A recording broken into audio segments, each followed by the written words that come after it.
What's going on, everybody? As you can see from the title of this video, we finally reached our 100,000 Gamerscore milestone. I know this has been completed by a lot of you achievement hunters in the past, but I wanted to make a quick video of my own and show pieces of my gamer card. I won't be going over every game in this video, that would just take entirely too long, so I'm going to highlight a few of the games that helped me achieve this milestone, and hopefully you enjoy. Alright, the first game on the list, and probably the one I've been playing most recent, is Paladins. It's a free-to-play, objective-based first-person shooter. The three game modes are Siege, Deathmatch, and Onslaught, and pretty much Paladins provides you with various champions to play during game sessions. Each of the champions fall into one of four categories: Frontline, Damage, Support, and Flank. Being a team-based shooter, players must rely on strategy, character knowledge, coordination, and teamwork to obtain victory. It's free to play in the Microsoft Store right now, and I would suggest it to anybody that's looking for a free, fun game. The next game on the list is Max: The Curse of Brotherhood. It is a cinematic side-scrolling adventure filled with action and creative puzzle solving. You're armed only with a magic marker. I know that sounds really strange, but it's actually a lot of fun. In the environment, you draw pillars, branches, jet streams, and explosives to confront your enemies. Some of the achievements are checkpoint-based, others are collection-based, so they're fairly easy. There are a few harder achievements, like Perfect Sliding, No Stranger to Danger, and Immune to Lava, which require you to complete a specific level without dying. It's a really unique game, and like I said, it's a lot of fun, and I would say probably about 6 to 10 hours for the 1000 Gamerscore. It was free in the Microsoft Store at the time, so I thought I'd give it a try. Next on the list are the Telltale series games. Some call it a modern adventure game, others call it a difficult decision simulator. The thing that all these games have in common is that they are all adventure-based and about solving puzzles, uncovering mystery, and having conversations with your environments. They are all based in the third person, and they have branching storylines where your decisions affect things that happen in later episodes. I feel most connected with the Walking Dead games. They have a congruent story and the greatest attachment to the characters. Most of the chapters take between 45 and 60 minutes to complete, so the Telltale games make for a slow-paced, relaxed gameplay that take about 6 hours to get the 1000 Gamerscore. As you can see, I have most of the Walking Dead episodes completed, and then Telltale also has other games like Borderlands, Batman, Game of Thrones, things like that. So I would recommend them to anybody looking for a more casual play style, but still having easy achievements. The next game on the list is North, and this is a lesser known game, but it's pretty straightforward. You are a refugee seeking asylum in a strange city inhabited by even stranger creatures. The overall goal is to make it past the customs offices in the city and gain citizenship. It's a really unique game, but kind of bizarre. I didn't really understand it at first, but it was a nice change of pace. I think the indie gaming community seemed to devote a focus on engaging player empathy rather than player rage, which we see in a lot of games nowadays.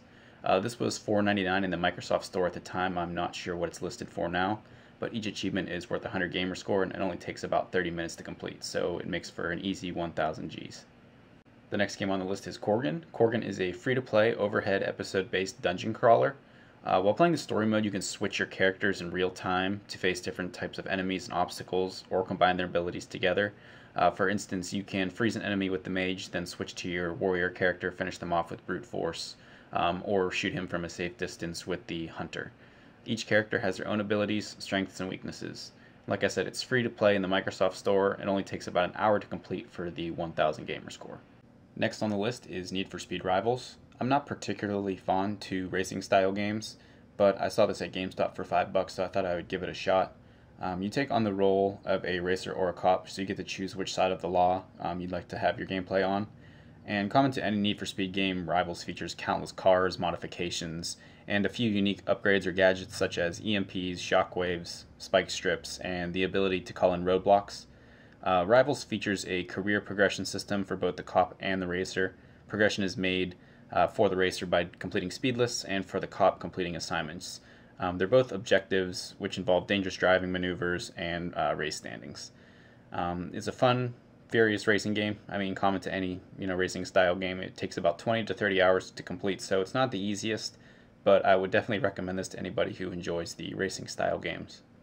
The next game on the list is Killer Instinct, and if you're an older gamer like myself, you're pretty familiar with this title already. However, if you're new to the scene, this is a modern twist on a classic game.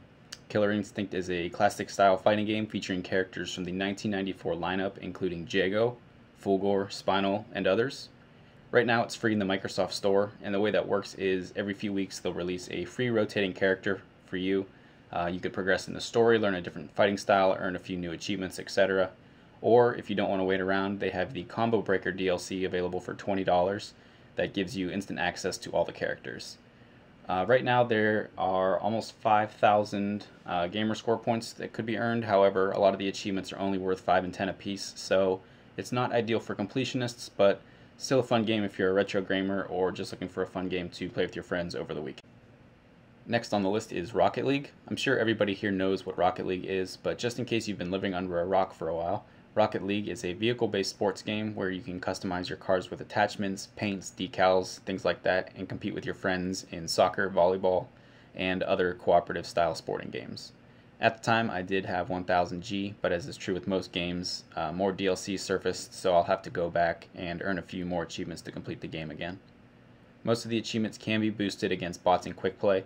A few achievements, however, like certifiable and rank up, will require you to grind against real opponents in live play. It's an easy 2200G, taking anywhere from 20 to 100 hours to complete. Right now it's available for $19.99 in the Microsoft Store, and I would recommend it to everybody. Next on the list is Warframe. Warframe is a cooperative sci-fi based shooter where you play as an interstellar race called the Tenno. The Tenno are warriors of both the blade and the gun.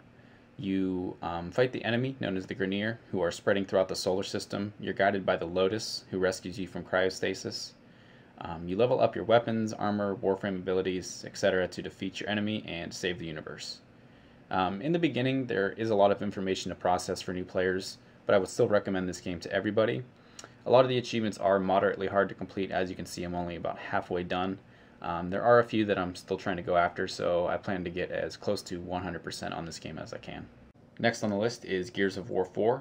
The Gears series really doesn't need too much of an introduction. You play as JD Phoenix, who is the son of famous soldier Marcus Phoenix.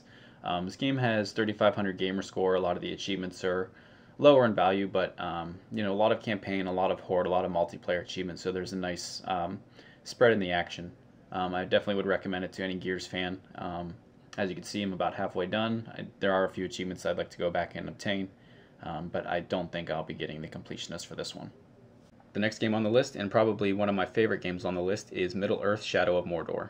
It's an open-world action role-playing game where you play as Talion, a ranger of Gondor responsible for guarding the Black Gates of Mordor. During the opening scenes, Talion is killed by the armies of Sauron, but is eventually revived with wraith-like abilities when fused with a wraith elf lord named Celebrimbor. The duo head into Mordor to exact their revenge.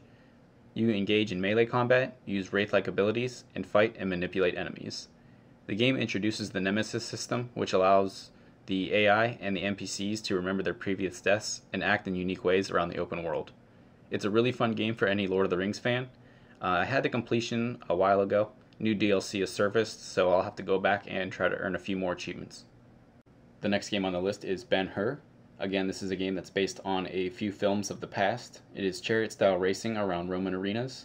There is still one achievement I need to get, Emperor's Gauntlet, which requires you to destroy 5 enemy chariots in a season. It's fairly easy to get. I just wanted to have a nice clean 100,000 Gamerscore before I picked this one up. Right now it's free in the Microsoft Store, and you can earn 1000 G in about 20 to 60 minutes depending on your skill. The next game on the list is Civilization Revolutions, which is an overhead turn-based strategy game. The only reason I picked this game up was because it is one of the few games that does have odd number achievements, and I know all you achievement hunters out there like your 5s and 10s. Unfortunately, games like Ghost Recon and a few others do have odd number achievements, which really throws off your gamer card. So that's kind of the reasoning behind that, so I only have 22 out of the 1000 G for that one. The next one on this list is Halo Combat Evolved Anniversary. Again, this game doesn't need any introductions, just one of the remakes in the Halo franchise. I still have a few of the legendary and mission specific achievements to go on this one, so I plan on getting the 1000 out of 1000 soon. The next game on the list is Darksiders. This is an action game, a lot of hack and slash. It's most comparable to the God of War series for the PlayStation. You play as War, who is one of the 4 horsemen of the apocalypse. Pretty much your objective is to destroy all the demons that are terrorizing the planet, send them back to hell. As you can see, I only have 700 out of the 1000 Gamerscore. There's still a few collectibles I have to get, as well as completing the game on the hardest difficulty, so I plan on getting the completion for that pretty soon. Going back to the retro style games, as you can see, I do have a few different types of Pac-Man games on my gamer card. I'm still working on the Championship Edition and Pac-Man 256. Pretty much just complete every level and upgrade your power-ups to max level, and you should be able to get an easy 1000 gamer score on all of these games. The next game on the list is Tom Clancy's Ghost Recon Wildlands. I had a lot of fun playing this game. You can play it solo, just progressing through the story, or play with up to 3 friends. Huge maps, lots of collectibles, lots of gunplay. I know the Tom Clancy games kind of have a repetitive style and they kind of get lackluster after a while, but I would definitely recommend picking this game up for anybody. Unfortunately, there are a few glitched achievements to where I'm not able to get the 1000 out of 1000, so until those change, I probably won't be playing this game anytime soon. The next 2 games on the list are Cubebot, The Complexity of Simplicity, and Energy Cycle. At the time, I picked up both of these games for $1.99 each. Pretty simple puzzle games. You can complete them in about an hour each with a guide. Really easy 1000 gamer score if you're just looking for some cheap games to boost up your gamer card. The next game on the list is Murdered Soul Suspect. It's an adventure mystery stealth game in which you play as Detective Ronan O'Connor in the town of Salem. The story pretty much centers around Ronan as he hunts down an infamous serial killer known as the Bell Killer. Without giving away too many spoilers, I'll just say that it's a very unique game.